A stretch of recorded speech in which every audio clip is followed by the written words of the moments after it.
வணக்கம்.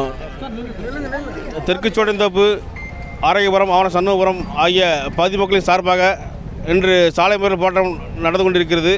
அதுக்கு என்ன காரணம்னா, இந்த பகுதியில் பாலம் அமைக்கிறார்கள். அந்த பாலம் எதுக்குன்னா ஒரு கடைக்கு முன்னால் அமைக்கப்பட்டிருக்கு. இந்த பகுதியில் மேட்டுப்பகுதி.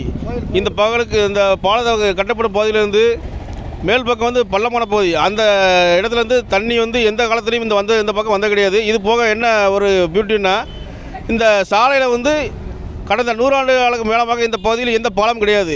வடக்கு சோழந்தோப்பு பகுதியில், சுடுகாட்டு பகுதியில் ஒரு பாலம் உள்ளது. எங்களுக்கு விவசாயிலிருந்து அங்கே ஒரு பாலம் இருக்குது. அவர் சத்திரட்டு பகுதியில் ஒரு பாலம் உள்ளது. அதையெல்லாம் விட்டு இந்த பகுதியில் ஒன்று இந்து கோயில் உள்ளது.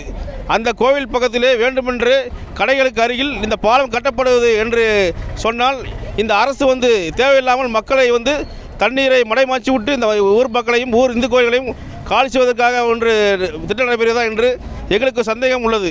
இந்த பகுதியில் எந்த ஓடைப்பகுதியும், எந்த சாலை மார்க்கமாக உள்ளது, எந்த ஒரு ஓடைப்பகுதியும் அது பாலத்தின் வழியாக செல்லக்கூடிய, கடற்கரைக்கு செல்லக்கூடிய எந்த ஒரு வசதியும் இல்லை. எல்லாமே ஒரு குடியிருப்பு பகுதிகள், குடியிருப்பு வீடுகள் தான். இந்த சூழ்நிலை, இந்த பாலத்தின் பகுதியில் தண்ணி எங்கேருந்து எங்கே வரும் என்று யாருக்குமே தெரியாது. அந்த பாலத்தில் கடைக்கு செல்லக்கூடிய தண்ணி எங்கேருந்து எந்த திசைக்கு போக முடியும் யாருக்கும் சொல்ல முடியாது.